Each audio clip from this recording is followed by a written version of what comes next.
come back and take a look at the local dailies tujue tunazungumzia nini leo.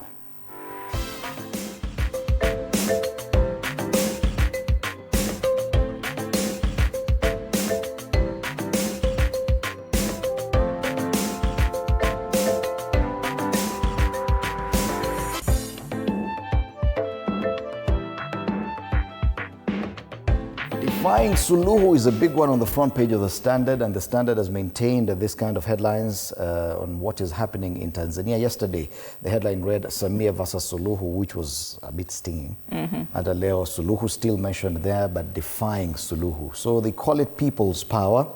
Tanzania is on edge as violent protests erupt across major cities, with hundreds of angry youth defying police to denounce what they call a sham election. President Samia Suluhu Hassan is coasting to victory after sidelining opposition leaders and tightening her grip on power. Roads are burning, the internet is throttled, and public transport has ground to a halt in an unprecedented show of defiance. They call it unprecedented because in Tanzania this has not been seen. Ati political related violence in Tanzania wapi? Jirani alikuwa anaangalia wasema nyinyi wa Kenya hamko sawa. Mnafanya nini? Nyinyi mnaita mpaka rais majina alafu mnaenda mnarushiwa tear gas mnarudisha kwa askari. Jana niliona picha moja jamaa anapiga teke tear gas, lakini sina hakika kama ilikuwa ni Tanzania. Anapiga ile return to sender. The tear gas canister is thrown at you and then unairudisha back to the police. Hiyo labda ni sisi. Hiyo hawakai kama wanaweza fikia hapo. Anyway, there's a lot of trouble there. The only challenge now is that there's no internet in Tanzania. The curfew was nationwide, starting at 6 p.m. yesterday, immediately after polling stations closed. So a lot of the news coming from there, we still do not have first-hand experiences from Tanzanians and Tanzanian journalists.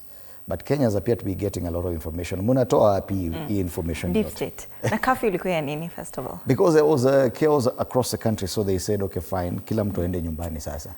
Kila mtu aende nyumbani, ukipatikana uko nje. Walitoa jeshi la wananchi la Tanzania. The army came out immediately. Paka wakaambia askari polisi kaeni kando. Yes. So the military was already patrolling. And you know they've learned a lot from Kenya.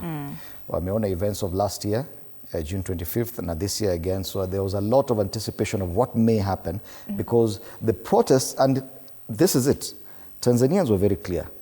We're coming out to protest against what we feel is a sham election. Si ati, one term, two term, no. Sema, what we feel is an election that is not going right. That is what we're protesting against.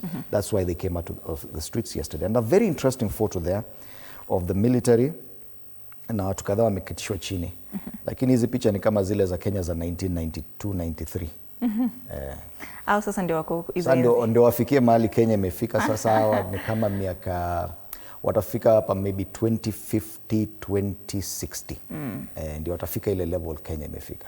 Lakini unajua nashangaa sana because even us in Kenya sometimes during election year period or secure election we usually have a lot of unrest, but we've never had curfews. Not on election day though. Usually we wait until the results are announced. Then hapo ndo kunaanza kuwa na mshike. But on election day we are very peaceful. Kila mtu anashughulika na mali anapiga kura alafu tunangoja tunasema na msijaribu kufanya ile kitu. So on the inside pages kuna outrage mounting over state silence on missing activists. And if at all you see the trend of stories, and you looked at that paper from Uganda, where one media house has been blocked from covering parliament and covering the president's campaign. Now in Tanzania, we're seeing the internet being shut down. Kenyan activists, when wameenda Tanzania, na when wameenda Uganda, wamekipata. That story is there huko ndani. So, hata sisi tunaponea tu, chupu. All right, so the spread on page 6 and 7 of this paper, in fact, that story is the one I'm talking about, the rising intolerance that is a worrying trend across East Africa. The arrests of activists, the crackdown on media and journalism. Meanwhile, violent protests rock Tanzania as Suluhu awaits victory. Si ati ni if, ni when. Nangoja tu. All right. Kenyatta farm raid returns to haunt Mount Kenya region leaders. Zile mbuzi ziliibiwa pale Northlands 2023 or 2. Sasa kuna mtu anaitwa Kimani Ichung'wah alikuja kusema, unajua ni nani alituambia tuende tuibe hiyo mbuzi? So he told me that since I'm the majority leader, there were things he could not say as deputy president. So I should warn Uhuru to stop destroying property in Nairobi, because if he did, their farms would be destroyed by the people. Watu wanaachilia kuachilia tu. Revelation after revelation. All right. Those are just some of the stories. And then Gachagua impeachment 1 year later. You know, apparently, this happened, it was exactly on the 17th of October. Now, the only reason why it did not receive a lot of prominence in Kenya 1 year after the impeachment of the deputy president was that the former prime minister had passed on 2 days earlier.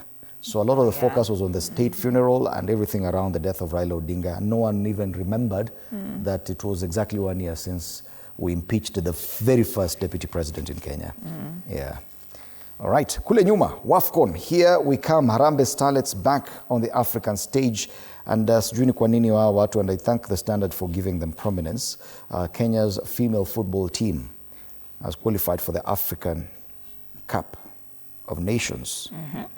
Na wajapewa ile affordable housing bado. Lakini wako na 1 million. Walipewa 1 million kila moja? Yes. Nice, wonderful. Kwa hivyo mimi ndio niko nyuma ninajaribu kuongea. Samahani. I withdraw and apologize. That's the Standard. Alright, Taifa Leo, TZ, roho mkononi. Maandamano ya kumba taifa jirani linalosifika kwa utulivu baada ya wawaniaji wa upinzani kuzuiwa kugombea urais. Hali ilikuwa tete Tanzania ghasia zilipozuka jana wakati wa uchaguzi unaotarajiwa kumrejesha madarakani Rais Samia Suluhu Hassan. Hii ni baada ya wagombea wakuu wa upinzani kuzimwa kushiriki. Habari kamili katika ukurasa wa pili. Na umesema ni TZ, wanajiita Tizu. Tizu? It's Tizu. I apologize. It's Tizu. Hiyo inasound ni kama that musician of theirs wanasema, what is his name? I forgot. Ilikuwa kuja hapa one time. Alafu hakufika. Anaitwa nani? You know him. Okay, anakaa kusema Tizu. Ile picha inanifurahisha ya ukurasa mbele, sababu hapa Kenya ukionyesha kidole kimoja ina maana yake. Lakini hili ni baada ya kupiga kura. So anaonyesha ile rangi ya wino ambayo ukishapiga kura unajipaka ndo usirudie kupiga kura. Pigo tena kwa Waititu akisalia jela. Koti ya kataa ombi la Ferdinand Waititu kupunguziwa dhamana ya shilingi milioni 53.5. Na amekaa kule ndani kizimbani. Ati amekaa. Hapana bwana, wacha. Uone kama amekaa. Unataka akae zaidi. Hajakaa. Kuna wengine wamekaa. Afisa GSU Shakahola atambuliwa. Afisa huyo wa miaka 36 aliacha kazi mnamo mwaka 2021 na kujiunga na dhehebu la itikadi kali. Na fujo kali zaendelea kule Cameroon. Hawa ndio wengine. Waandamanaji 4 wameuawa kwenye makabiliano kati ya polisi na wafuasi wa upinzani. Now will that change anything? Paul Biya ndio rais kule. Ukienda Cote d'Ivoire kuna, because Paul Biya is now starting his 8th term. I'm not so sure if he's even aware that he's still president, but at the age of 92 he's beginning his 8th term. Meanwhile in Cote d'Ivoire, Alassane Ouattara, ule alitoa Laurent Gbagbo, and you remember how bad it was. Laurent Gbagbo after the elections akakataa kutoka. Alafu wakakuja wakamfurusha mpaka wakanyoa mke wake nywele, wakamtoa wakamvua shati yule Laurent Gbagbo. Very disturbing pictures. And then whoever took over was Alassane Ouattara. Now he's getting his 4th term. Yeah, I'm telling you. Africa, we are still behind on so many things. I meant to say TID on this one. Oh, TID. Masharti ya Oburu kwa Rais Ruto. Oburu Oginga aunga pendekezo Rais Ruto arejee ODM, lakini kwa masharti. ODM 001. Oh, in a founder member. Na Messi bado alenga kombe la dunia licha ya umri mkubwa. Na umeongea kuhusu masuala ya kandanda nikakumbuka jana Arsenal wamekanyaga Brighton. Wale Carabao Cup. Mabao 2 kwa nunge. That's another clean sheet. But mimi nimeona, lakini pia Liverpool lost again. This is the 5th loss in a row for Liverpool. 5 games in a row. Walichapwa na Crystal Palace. Wale ambao tuliwakanyaga hivi majuzi. Sisi nani? Sema timu kubwa. Daily Nation, keep off church clergy tells state. So this is a different discussion altogether. Religious leaders have disowned the proposed law, accusing task force of ignoring their views. There's been a back and forth over the years over this law that attempts to regulate religious activities in Kenya. So now there's a row. Furious Christian leaders have rejected proposals contained in a draft policy and a bill as an attempt by the state to curtail religious freedoms. But the government says the move seeks to combat extremism, ile maswala ya Shakahola na kwingine, and curb the rampant abuse of faithful. Pages 4 and 5 of this paper. Wanasema both Muslim and Christian leaders have come out to reject contents of the draft policy and bill, accusing the government of attempting to curtail religious freedoms. The constitution is clear that state and religion shall be separate. This according to the church leaders. We wonder why the government is keen on regulating religious institutions while introducing punitive fines and jail terms. That's according to the Church and Clergy Association of Kenya. So what the bill says, we may not be able to discuss this completely today, but some of its key proposals is that a religious institution shall not engage in any political activity in order to gain political power or organize debate to support any political party or political candidate. Sasa hiyo ni kama wanaambia, and you know how churches in Kenya, even the big ones, Anglican, Catholic churches, and even these other churches, they've always allowed politicians to use them as platforms for politics. So wanaambia ukifanya hivyo, hiyo itakuwa ni makosa pia. A person shall not use force, threats, intimidation, fraud, or violence to coerce another person into believing or not believing in a religion or belief, recruit a member of a religious organization, or prevent a member from exiting a religious organization. Now that is probably why the main intention of this bill. But kuna provisions zingine ambazo zinaleta mshike. Back to the front page. Tukiachana na hayo, masuala ya Tanzania yanapewa kipaumbele hapa. Anasema police order curfew after protests hit Tanzania pole, and you have a picture there of an injured man being carried away after protests in Tanzania yesterday during the conduct of the country's elections. Police battled pockets of violence protests in the commercial capital, Dar es Salaam, even as authorities imposed internet restrictions and a curfew to curb a wave of chaos in voting day. Now, the other thing that happened was that the protesters were targeting businesses owned by celebrities. Oh, wow. Musicians na wengine, because wote wanaimba wimbo wakisifu mtu mmoja tu. So maduka yao yalikuwa na choma. They're very loud about mama. Yes. All the celebrities. So wakijua biashara yako na wewe ni mwimbaji kule, wanakuja wanachoma. Are they paid for that?